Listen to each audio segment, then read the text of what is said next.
great match, and then that's the end of it. Well, it was a strange segment on Raw for me there, especially when we had Ronda come out and say that she's the real Cinderella story of the WWE, and she's a massive fan. The thing that really surprised me, and I was like, should you even say that, was when she said a woman that puts like my love of the business to shame. I was like, come on, in the chat, you should be like really saying that you care about this belt more than anyone else. You should be trying to put someone else in good. But then the thing else that blew me away was like she was doing her best to be the face, and then Sasha comes out also a face, and then she's just like, well, I'll try to teach you some humility when you lose. It's kind of like, well, that was a bitchy thing to say. It's not really a face move to do that. Yeah. But I don't know what was said to her before she came out that curtain. They must have just, this whole thing when they said like you're going to get new characters and new faces, it's almost like you're not. You're just getting the old ones that you want to see back. It's kind of like they said to her before she went out there, went, oh, give us some of the real Sasha, just like they have with AJ on SmackDown the week before, didn't they, when he was saying, give us some of the real AJ Styles, and now we've got the new Daniel Bryan, a character which isn't that new because Daniel Bryan's been that way in the past. It's almost like they're bringing these things back, and then when she came out there, she was like, bitch, what line? It's like, okay, that's what we want to see, more of that. So it is good to see her in that role, and this is a match that I've been waiting to see. I have been hoping to see this because I feel like they will bring the best out in each other. Sure.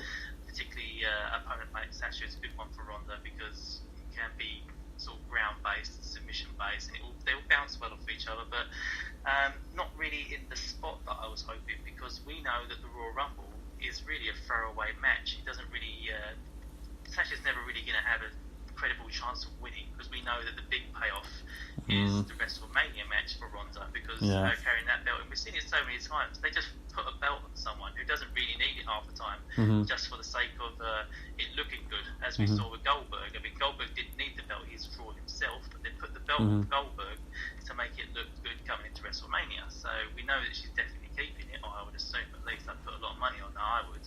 Yeah, I suppose, for Sasha Banks' point of view, I'd probably rather see her in a one-on-one match than the women's rumble. I couldn't imagine she was going to be anywhere near favourite winning that. So, although at least I think she's got a better deal than what Bayley will have, for instance, that night. So I think, if anything, she could come out of this, as a sort of a nod to sort of say to WWE, I'm still here if this goes well. I'd hope that the only thing I didn't like at the end of it, Matt, was this smiling between Ronda, and she was so happy about it, like, oh, it's great that you're going to challenge me. I don't want to see that. I want to see some aggressive stuff. I mean, it was a similar type of thing between her and Nia when Nia was a face. I was like, no, I don't want that. They're all happy about it. We don't want that. That doesn't happen with the guys.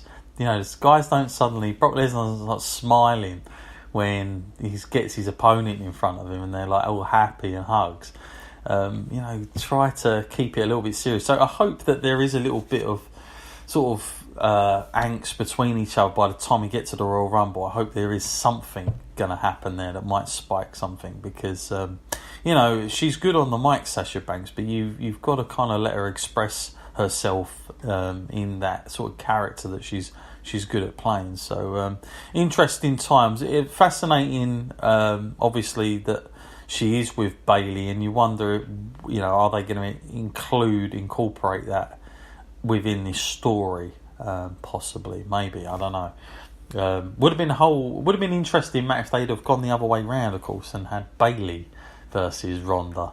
But I guess they're trying to go with a more safe bet. So it wouldn't surprise me if maybe Sasha, this is a start of maybe Sasha turning, maybe. I don't know. I would like to see that on this build-up, if anything. But there you go. We had that.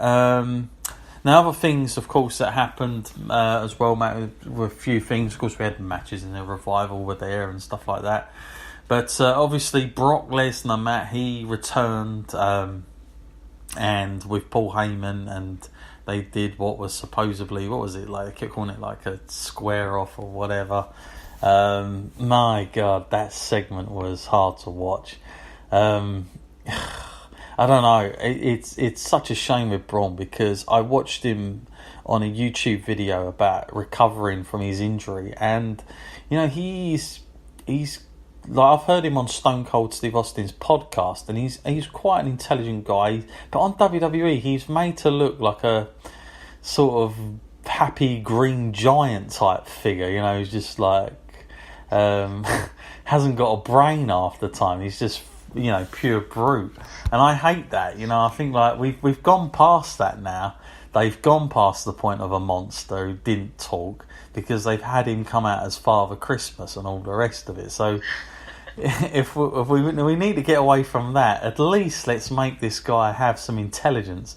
I feel like he's just totally scripted, and then it doesn't even make sense, because you've got a guy like Heyman who probably isn't using a script, so he's doing his own stuff, and then he's talking to Braun, and then Braun's answering a completely, I don't know what he's answering, but he's like, and even Heyman in the video, which is just amazing, it's just like sort of like, I didn't even say that. And you see the camera just turn away from Paul Heyman and just focus on Brock.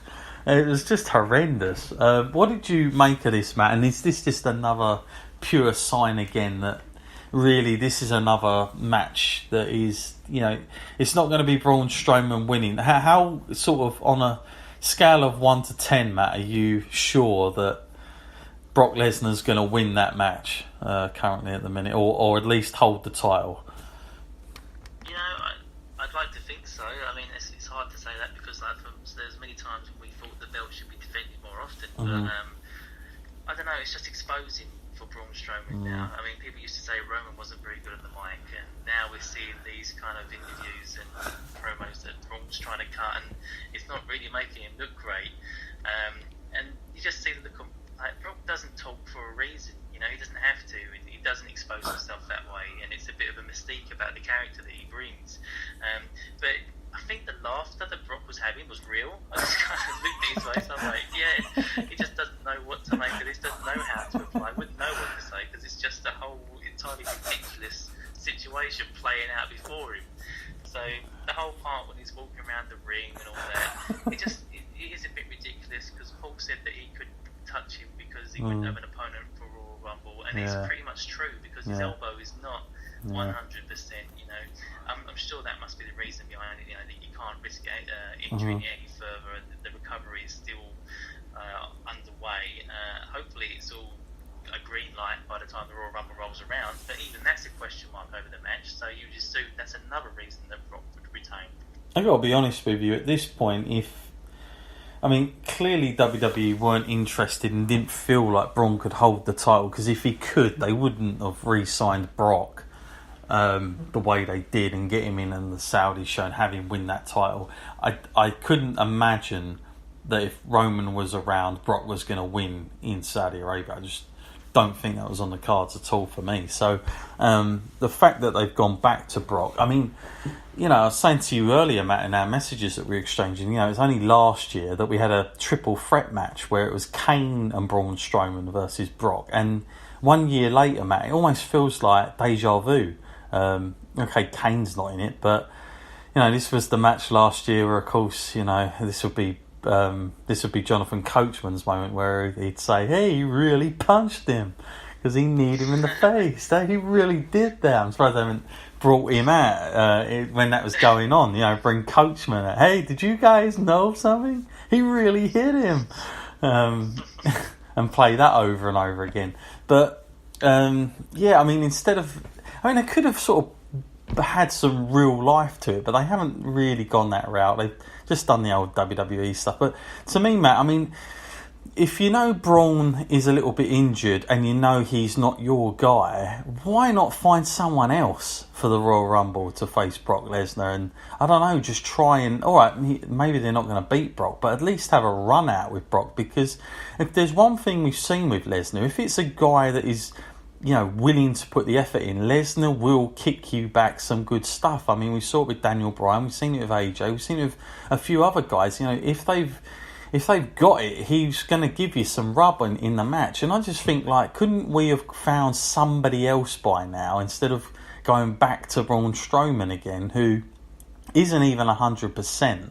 But I don't know. I don't know why they're going with this. But surely, Matt, there could have been a better opponent for Brock Lesnar in this match. I do feel like this is a match I don't really want to see again, if I'm totally honest. I've seen it many times in different variations now, and it's just not really setting me on fire. And, strange thing is, Matt, a few years ago we were talking about the potential of a Braun Brock match at a WrestleMania. How that's fallen off the apple tree, that's just not anything. But it seems like this is another classic case, Matt, of overdoing it, not really coming up with anything creative here. I don't know. Is there anybody you can think, Matt, that might have been a better opponent? I mean, I wouldn't have minded seeing even someone like Elias. I know that he would have had no chance of winning, but just put him in the limelight for a little bit or something. I don't know. Even if we still don't know how big the whole Drew thing is going to be. But if he's not the guy to win the Rumble, then why not have had him face him as well? There's a few guys in there that I could have easily selected for them to have this match. But what do you think, Matt? Is this worth having if it is only pretty much a foregone conclusion? I don't really think it's worth having, but then on the plus side, I'm probably assuming it's going to be about a 5-minute match, so I guess we won't have too much to endure. But on the list of people out there, I mean, there's always a list. I mean, there's people like Finn Balor on the roster, and of course they're not doing much with him right now, but he's got a good following behind him, and people are really starting to feel bad for the guy because he hasn't had his rematch properly, and even though they would say that they've given it in roundabout ways, to actually go against Brock would be the real proper way to do that, and that would be an interesting one to see because we've seen Brock work with smaller guys, and it works out pretty well for the most part, even though you probably think it wouldn't. But Daniel Bryan.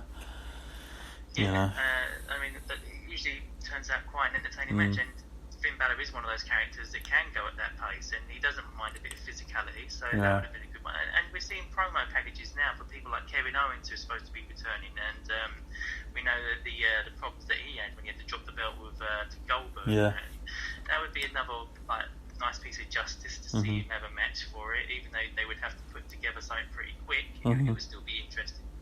Yeah, no, I totally agree with that. So very interesting times. Obviously, one thing that is standing out is Brock's shape has definitely changed. That's for sure. If you put that against match that against the video from last summer, it's a completely different look on his body. And still that's up in the air as well. I will go on boldly and say he'll definitely be defending it at WrestleMania, though. I can't see why they wouldn't be thinking that way now after sort of having him coming in for the Saudi show. So I definitely think he'll be defending it, and we'll who knows who that'll be. But obviously, the end of the night, Matt, we find out a few more of the participants. It's interesting, isn't it? I mean, last year we went into the Rumble, and actually there wasn't anybody who stood out, crazily like they were going to win. To be fair, Shinsuke Nakamura was not a dead cert under nothing. He was not the sort of go-to guy to go for. In fact, he had a bad couple of months before that. So I would like a similar thing to happen this year, Matt. But is there a few people that you can see? I mean, Seth Rollins at the minute is odds-on favourite. They seem to have really crept up on him all of a sudden, but I don't know. Seth Rollins, Brock Lesnar. Is this to make Seth the guy? I don't know if I'm sold on it enough yet. But what do you think, Matt? I mean, is he going to be the guy as a babyface now to carry on? As long as we can talk about the Royal Rumble for the upcoming January, or this January, I've been saying I would like to see Seth Rollins win, but to me now I'm kind of contradicting myself because I like the surprise of the Royal Rumble. I don't like to know who's going to win it, but it's just the way WWE books things, and now we're seeing a lot of story focused around Seth Rollins, and we're seeing that Triple Triple H is starting to believe in him because he said he wants the old Seth, he wants to see that fire, and now it's coming back. It's almost like they're trying to build you and draw you into that story and make everyone a subconscious root of